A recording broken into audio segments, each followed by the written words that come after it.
अमित कश्यप और आप देख रहे हैं हंगामा टाइम्स। इस वक्त की जो खबर आ रही है सामने उत्तर प्रदेश के बहराइच से आ रही है, जहां आपको बता दें उत्तर प्रदेश में नहीं सुरक्षित है सैनिक।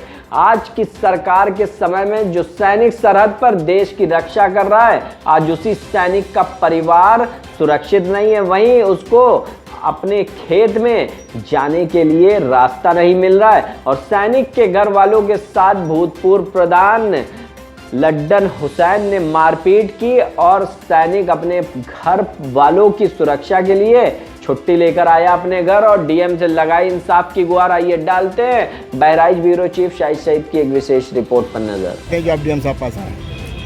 मैं इस देश का जवान मोहम्मद असलम जो वर्तमान समय अरुणाचल प्रदेश में तैनात हूँ। मेरी समस्या ये है कि मेरे घर गांव में जो मेरा गृह ग्राम हकीमपुरवा है, वहाँ पर आज 4 महीने पहले से भूतपूर्व प्रधान लड्डन हुसैन द्वारा हमारे सार्वजनिक रास्ते को बंद करने और उस पर कब्जा करने के संबंध में है।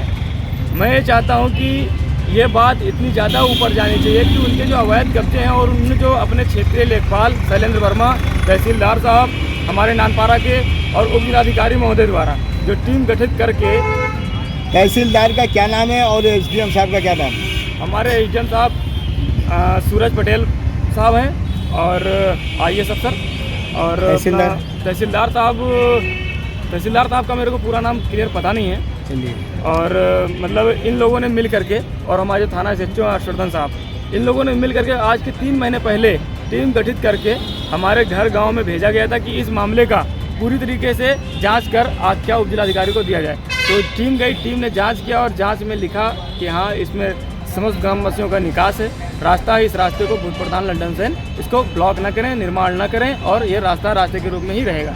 लेकिन मेरे वापसी चले जाने के बाद मेरे घर परिवार को डेली मारपीट करते हैं और वो रास्ता ब्लॉक कर रखा है और किसी को भी निकलने के लिए भी नहीं दिया जाता है। जो भी जाता है उसको मारा जाता है। तो हम कई बार डीएम साहब को भी पत्राचार कर चुके हैं, हमारे उप महानिरीक्षक महोदय ढियाई साहब, यहाँ के लिए कि मामले का निस्तारण कर दें ताकि हमारा जवान बिना तनाव के ड्यूटी का निर्वहन कर सके। पर हमारे ढियाई साहब के कोई भी पत्र का कोई जवाब नहीं आया, नहीं वहाँ कोई इंक्वायरी गई।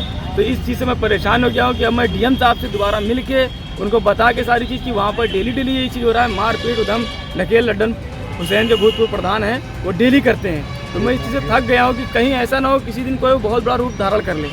इसलिए बराए मेहरबानी डीएम साहब से मैं रिक्वेस्ट करना चाहता हूँ कि इस चीज़ को अपनी अध्यक्षता में पूरी तरीके से जांच करवाएं। अगर वही एक रास्ता है तो हम उस रास्ते को छोड़ करके किस रास्ते का इस्तेमाल करें?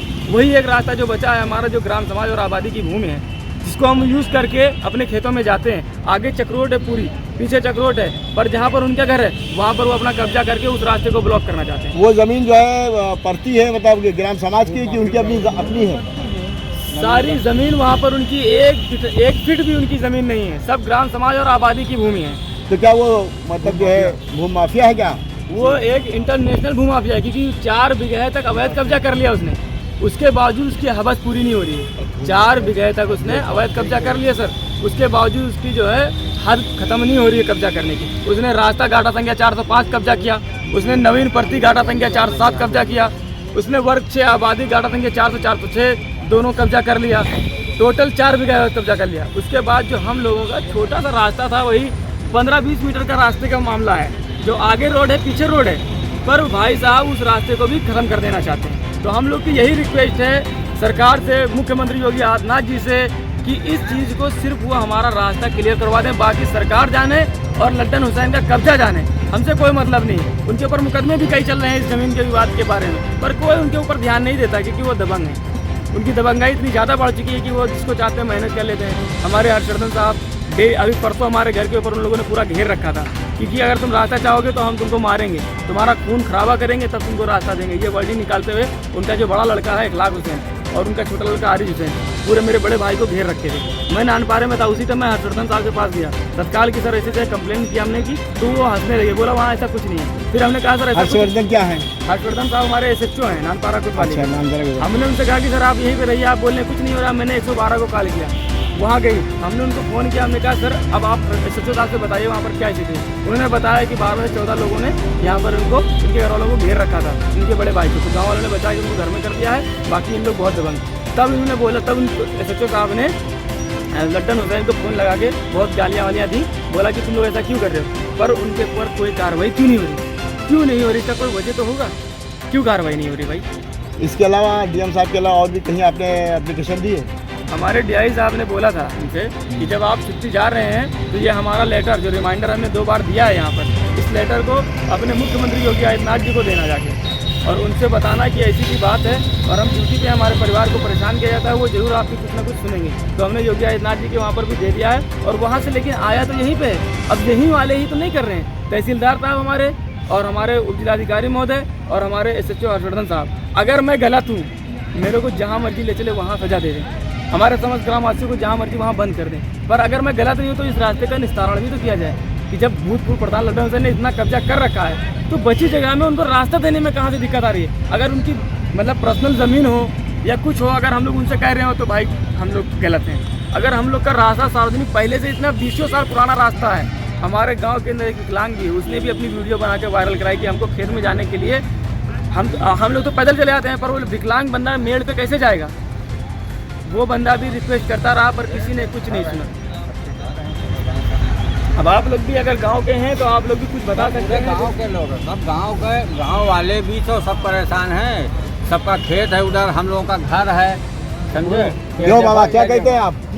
क्या ये बात जो कह रहे हैं सही, सब सही है? आप क्या कहते हैं? बिल्कुल सही है, हमारा भी उधर खेत है, तो इसका घर है उधर, इसका पूरा घर है, पूरा घर आपका घर है? पूरा घर इसका है। तो आप भी परेशान है? सबसे ज्यादा तो मैं ही परेशान हूँ क्योंकि मेरा घर है, हाँ। आने जाने में बहुत तकलीफ होती है, मेड़ से आते जाते हैं हम गाँव में, आपका रास्ता बंद हो गया? रास्ता बंद है।